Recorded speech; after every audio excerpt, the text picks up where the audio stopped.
afternoon, good evening, whenever you're joining us, welcome. We are the Appreciative Recovery Show. My name is Kelly Knox. I am the host of this show. Sometimes life overwhelms us and we need help remembering what keeps us calm and moving forward, and that is what Appreciative Recovery aims to do. We believe self-compassion, curiosity, and connection are fundamental foundations to creating a fulfilling, peaceful, and balanced life. Today we will be talking about curiosity, and we have a special guest today. Her name is Caroline Van Kimenade. She is not in the studio with us. We will be talking with her through Zoom video conferencing, as she is in the Netherlands. So Caroline is a coach who specializes in helping empathic, sensitive people to create more compassionate joy in their lives. Caroline wrote an article for the Tiny Buddha titled, "How Curiosity Can Help Us Heal from Pain and Grow." And this is how I discovered her and her coaching business, which is The Happy Sensitive. She works with clients throughout the world, and her website is thehappysensitive.com. So welcome, Caroline. Hi, good to be here. I really appreciate you joining us today. This is going to be great. So why don't you tell us a little bit about yourself and the kind of work that you do? Yeah, so I came to this work through experience. So I got very overwhelmed at work to the point of burning out. And that was many years ago now. And at the time, I really couldn't find good help. People kept telling me, "Oh, you'll be okay. Just take a break. Take some months off. Just rest." And I was feeling more and more tired. I started to get a lot of pain in my body. I didn't really get any kind of good diagnosis that I could work with. And so at a certain point, I started to just research and become curious. That was pretty much the only thing at some point I was able to do. There was so much that I couldn't do. There was so much I couldn't do physically. There was so much I couldn't do mentally. I was completely exhausted by a 5-minute phone call. I couldn't really read much anymore. So a lot of my daily functioning was just kind of gone, and that was obviously scary. But it also created all this space where I could just observe, like, what's happening with me, what's going on in my body, what can I discover about this. So I discovered a lot of things about myself, and I learned a lot, and I was able to slowly get a little bit get my energy a little bit up, and take some workshops and read a lot of books, and work with various people and just get their input. And so over time I put together a lot of pieces of what was happening with me and what I needed to learn about myself, and that became the basis for working with other people. And I discovered along that process that I was highly sensitive, which means that people who are highly sensitive are about 1 in 5, and they have a more sensitive nervous system or sensitive body, which means we take in a lot more stimulation. We see and hear and notice more about the world around us, which makes us really observant, but also makes us more prone to burnout and stress, which is something that I experienced firsthand. And I never really knew about it before. I was just like, you're just doing what you think you're supposed to do, and you work hard. And then at some point that stops working, and you're kind of like, what just happened? Mm-hmm. So that's my story in a nutshell. And and then when I learned some useful things, I thought, maybe this can help other people. And I started blogging, and I started exploring, and it turned out that what I'd learned could help other people too. And that's how I started my business. Okay. Yeah.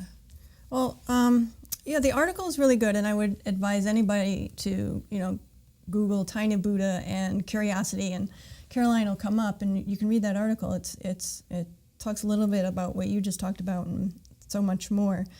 But so let's talk about the curiosity thing. So let's talk how do you use it in your work, and what are your thoughts around how that helps people heal?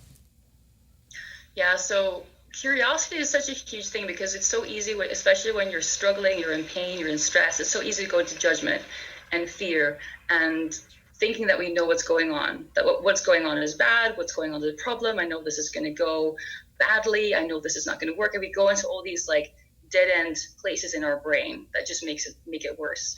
And so when you can shift to curiosity and just shift to this place of, hey, maybe I don't know everything there is to know. Maybe there's some reason this is happening. Maybe there's something that this is trying to show me.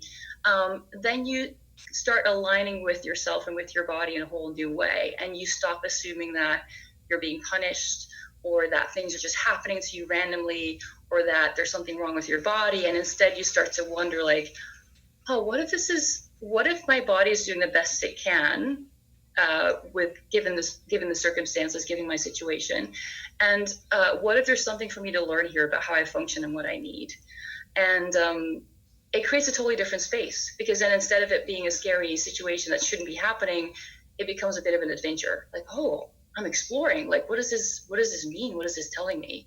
And it can still be a painful exploration, right? Where it's like, it can take work to get into that place of curiosity, but it also forces you to look at things you've been avoiding, where you're like, I never wanted to look at this because it's uncomfortable. But then what if there's something to learn? Then you have to look at it, and then when you start looking at it, often things are not as scary as you thought they were before you looked. It's like this, we're like, oh my god, and then you just start looking, and you're like, oh, oh, okay, well, there's something here. I can, even if you can just be in that space with your pain and you realize you're still okay, you can still function, and that gives you more space to explore and to get to know what's going on with you better. And then at least you can describe it to yourself, you can describe it to other people, and so it gives you a way in. So curiosity always gives you new options, which just freaking out doesn't. Right. So it sounds like what you're saying is you kind of like having your emotions, and people might label that bad or negative if it's a negative emotion, right? And you can get caught up in that. And so curiosity, it sounds like what you're saying is it gives you space to say, okay, there's nothing wrong with feeling horrible, right? Because I think a lot of us go to, what's wrong with me that I feel bad? Well, nothing. People feel bad, right? So by getting curious about it, it gives you space to look at it. Is that what you're saying? Yes. Yeah. Exactly. And also, I think our curiosity is almost like on a much deeper level. I think there's a part of us that's always curious about life. Even when it's really horrible, we're like, ooh, interesting. And so when you're tapping into that curiosity, you're tapping into that part of you that's always wanting to learn and always open to new experiences. And that's a very, very powerful part of us that can guide us through things that otherwise are just maybe unbearable or really, really hard, or there doesn't seem to be a solution. When you can tap into that curiosity, there's a kind of drive there.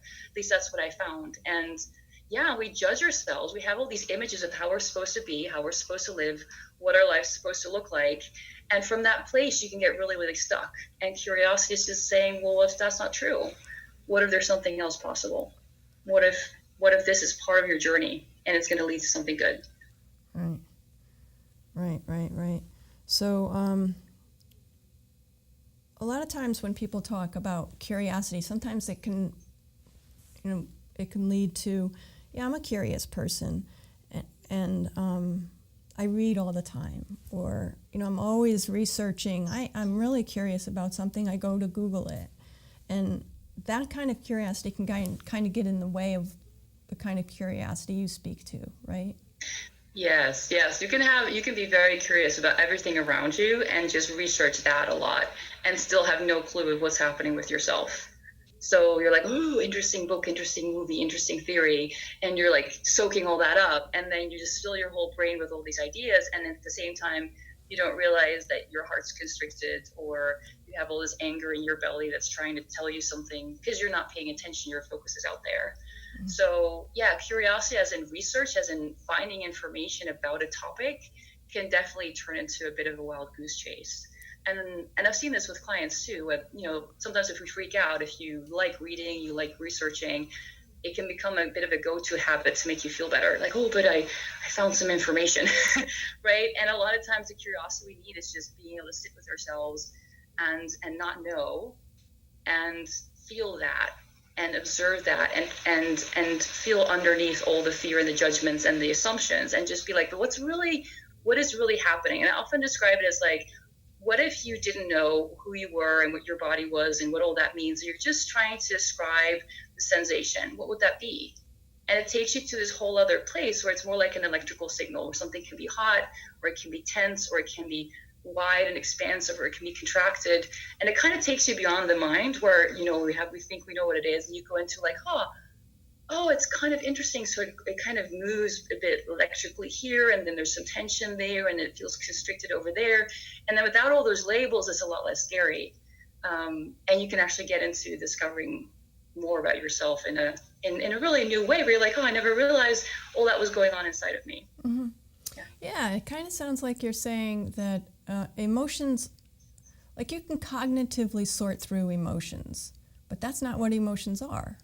Emotions aren't what you can label them, right? So, I'm feeling anxious today, and that kind of means nothing to sort through what that experience is. You kind of have to get out of your head and experience the anxiousness and be curious about it. Yeah, anxiousness is tricky too, because a lot of times anxiety is just a cover up for other things. It becomes a cover up for a conflict. So it could be that you have anger and sadness at the same time, and that's kind of difficult to process. So your brain's like, oh, this makes no sense, anxiousness, right? And it kind of adds it on top. Or you have a feeling you're very uncomfortable with that you don't want to have, you don't want to feel it, and then the anxiety kind of distracts you. So it's when we have all these stories about what our emotions are and which ones are good and which ones are bad, but actually they're just these energies trying to help you. It's like I always explain like this to clients. It's like, imagine if you never get depressed. It sounds like a really great idea. Like, nobody ever gets depressed. That would be really great. But then what if you're in a really, really bad job for you?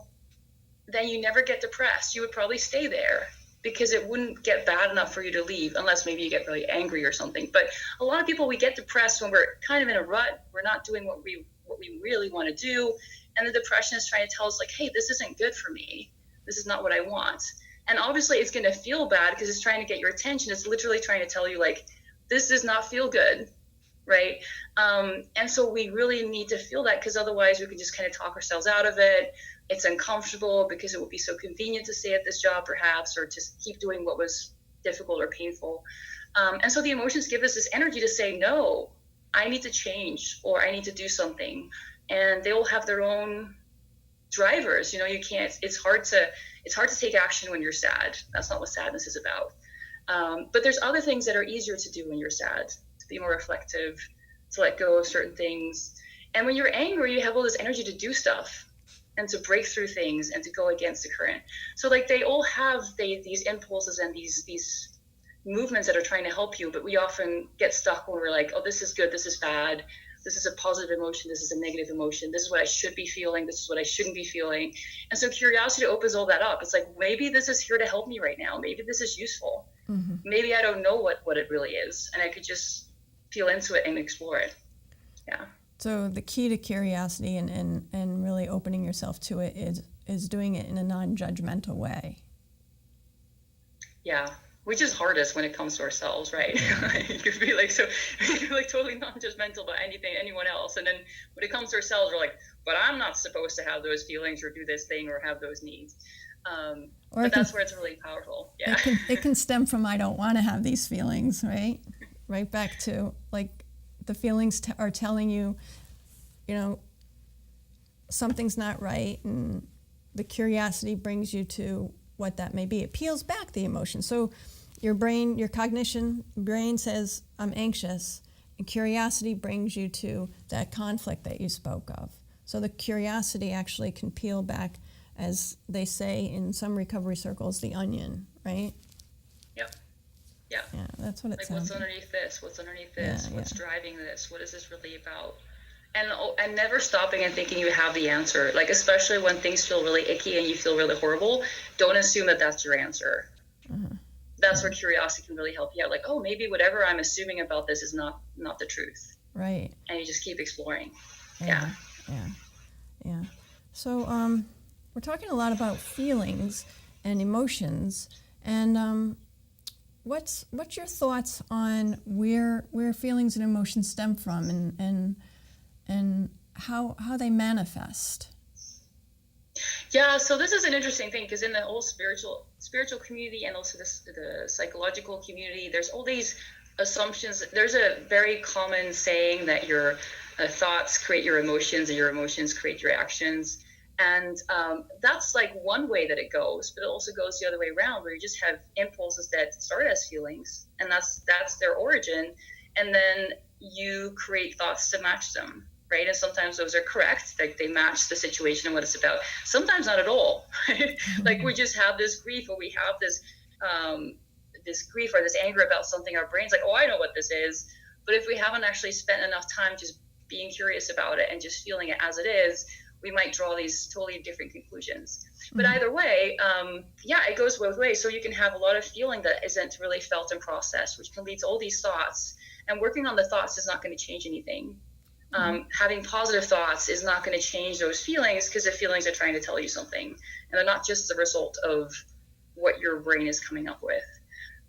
That's a really big one, and it's kind of strange to me to see how prevalent that way of thinking is, where it's like mind first, the body is just some kind of a reaction to the mind. Right? It's very enlightenment kind of approach of like the brain rules everything and everything else is just kind of secondary. Right. And when you get really curious, you start to see that there's different origins of things. Sometimes it comes from the brain, and I also have clients who definitely notice, like, if they start thinking differently, they feel differently, because there's a lot that starts here. And then others who are very good at being positive up here or being realistic, but it doesn't change the fact that they have all these inexplicable feelings that they can't place from here. And then it's like, okay, let's go down into your body, like where those are, and explore them from there, instead of assuming that your brain can just magically figure it out. Yeah. Right. You're making me think, like, if you do have an emotion or feeling that stems from like a gut reaction, sort of, like you're experiencing something and you have the gut reaction. So that's a saying.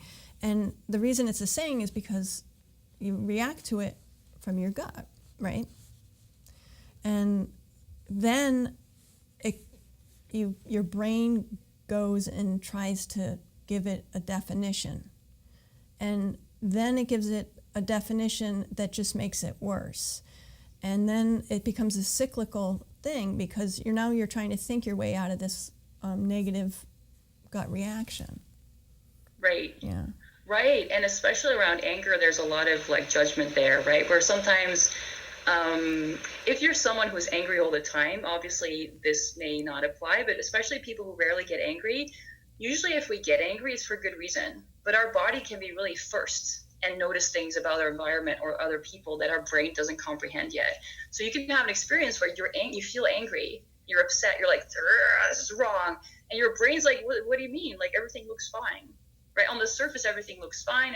Everyone seems polite. There's nothing weird going on. And then if we have the habit of making our brain right, then it's going to be very easy to say, oh, then my body must be wrong about this. I should just suck it up and smile. Whereas if you can live with the conflict and be like, interesting, my brain has no idea what's going on, but my body is really angry. Maybe there's something there. I wonder what this is about. And give it some more space. Then maybe 2 days later, you realize, like, oh, that person was totally pretending, but I didn't see it because I was distracted. There was so much going on, right? It can take a while for that knowledge to sink in. And sometimes you never find out.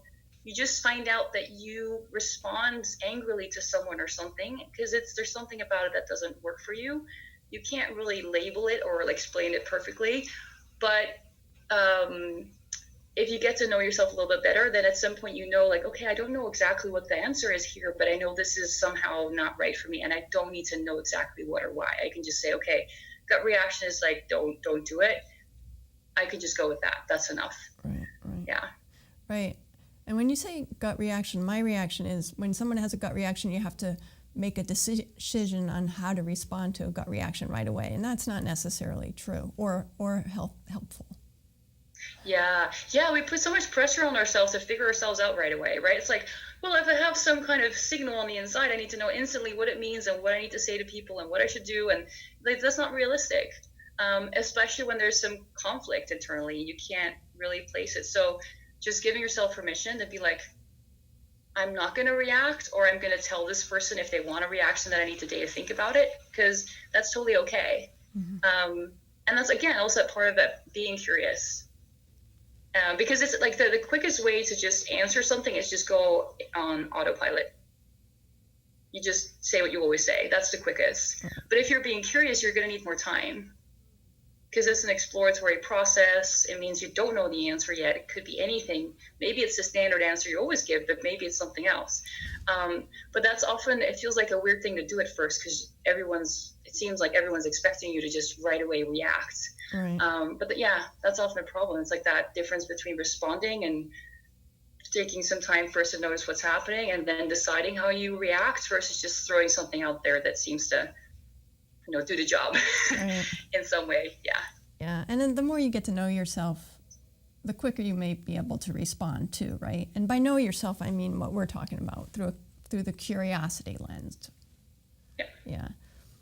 Yeah, it doesn't mean you're always going to be like taking 3 weeks to get back to people, but in the beginning it can be like relatively long, because it's a whole new thing you're discovering about yourself. You're like, oh, I don't know what I really want here. I might need some time to figure that out. Right. Yeah. And if it's a new connection with someone, a new relationship of some sort too, it might take you a while to figure it out. You're making me think of curiosity leading to authenticity. It's a kind of a word that's bandied about now more so than ever before, and maybe at that tipping point of losing its original meaning. But to be authentic, it sounds like curiosity can lead us to our authentic selves. Yeah, because it's not, again, you're not assuming that you already know what exactly is happening, or what you're going through. And I know my own kind of process I went through. At some point, I realized I was always compulsively smiling, which is great if you're like a newsreader or something, and you have to kind of be presentable, Yeah. But I realized I just had this habit of always smiling no matter what was going on, and even if I didn't feel it. And I was like, you know what, that doesn't match, and I need to stop doing that. So I practiced just to drop it, just dropping that whole smiley mask and just letting my face show whatever it wanted to show in that moment. And it was scary, because it's a kind of a protective space, if you could just go into that default, like, oh, I'm fine, everything feels a little bit more safe. And when you let your face reflect what's happening, it's a little daring sometimes, like who knows what might show up. But there's an authenticity there, and there's also kind of relaxing, like experiencing that, you know what, it's okay. Like, it's okay to let that shine through. And sometimes I've had days where I was just angry, not at anyone in particular. I just had anger, and then people took it personally because they could tell from my face I was angry. And I have to kind of explain, I'm not angry at you. I'm just having an angry day. Please don't take it personally. But that doesn't even happen that much. Yeah, I have a tendency, I smile through pretty much everything, and it's a little scary to drop that smile, because people might ask you what's wrong, and you don't want to answer that question, right? You're not ready to answer it. Or I can see how asking ourselves deeper questions without judgment can bring us to a more authentic place. And that actually is leading me to think about Brene Brown and vulnerability. So I don't know how much time we have to talk about that, but do you have any thoughts around how curiosity plays into becoming, vulnerable, or being vulnerable in a way that's healthy with others? I think there's all this drama around being vulnerable, right? Because it implies that you're weak and you're naked, and people are going to laugh at you, and it's going to be weird. But really, it only feels vulnerable when we have all this judgment about ourselves, right? And about that thing. So there's a lot of things that were vulnerable for me once, where I was like, oh my God, how is that going to be to express that or say that or experience that? And then when you can be curious on the inside and you're not afraid anymore, then it doesn't feel super vulnerable. It just feels like that's what's going on right now. And it's not even your fault. It's not something that you even came up with, right? Because in our brain, we're often trying to control. We're like, I'm going to manage this. I'm going to like direct this here and there. But in our body, there's just stuff happening where half the time we don't really know why exactly in that moment, but there are things coming up. And so when you're curious, you're just kind of like, oh, okay, this is happening right now. All right. Like, it's not like you decided to make that happen. It's just happening. And so it's it's almost like it's less personal. It's like the wind is blowing, okay, now this feeling is coming up for me. And yes, like maybe admitting that in certain context is vulnerable, maybe it's not appropriate, right? So there's still that distinction. Of course, you don't want to just go out and blurt out everything everywhere. Right. But if you're not afraid of it, if you're like, oh, I have these feelings sometimes, it happens, it doesn't feel that like vulnerable. Right. It just feels like this is just what's going on, and I may or may not want to share it, but right. yeah. And you can hold that, you can recognize that and do whatever it is that you're doing. So like say you're in the middle of a meeting and you are processing something. It's like you can hold that with a sense of curiosity and still conduct your business. Yes, totally. Yes. And often what we sometimes, at least I used to worry about this. It's like if I'm having some feeling in a situation that I should either like fix it right away or get rid of it, or that I shouldn't spend any time with it because I'm doing something else, I'm talking to someone. And what you discover over time is like you've got all the time in the world to talk to someone and be present with what's going on inside, and it doesn't get in the way. You can have a polite conversation and still notice like, oh my God, I'm like, there's all this rage coming up. Interesting. Right, and you don't have to express it because then you scare off the other person. But it's when we feel like we have to act on it right away that it becomes this problem. But if it's just, you're just like curious about it, you're like, I've got some time to explore this, I don't have to do anything with this right away, it becomes a different kind of experience. It's like, oh, I've got all this rage, interesting, let's check back in with that later again too. I'm just noticing. And meanwhile, you're kind of doing what feels like the right thing to do on a different level. So it's like we can actually multitask on the inside. So that's actually a really nice discovery, right? Really, you can do these different things. And maybe in the beginning it takes a bit more time, but over time you can be in a meeting and be very peaceful and still have all these like conflicting emotions. Right. And I've worked with people who are afraid even of like on a call feeling their rage, for example. And they were like, but it's going to come across, I'm going to seem like such a scary person. But it's like when someone's actually owning it, they're actually feeling it. I had a client do this. She had all this pent up rage and she was just really owning it and feeling it in that moment. And on the inside, she was like fuming. She could feel it. But I, like on the other side, I just felt very calm.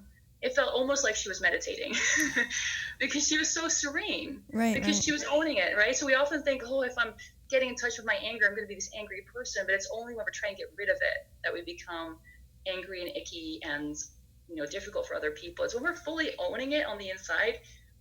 Other people might even come up to you like, oh, you're so pleasant to be around. And you're like, really? I'm fuming on the inside, right? So, yeah. Well, I hate to cut this conversation short because it's great, but we have 13 seconds left. Okay. So are there any closing thoughts that you wanted to share before we go? I don't think I could do that quickly. Yeah, no. But I want to thank you so much for joining us. Thank you for taking this time. It really means a lot to me, and it's been a great pleasure to have you with us. Thank you. Yep, you're welcome. And I want to thank our audience too for joining us. And if you want to learn more about Caroline and read her many blogs and articles, which are fantastic, you'll want to go to her website. It's www.thehappysensitive.com. Is that correct?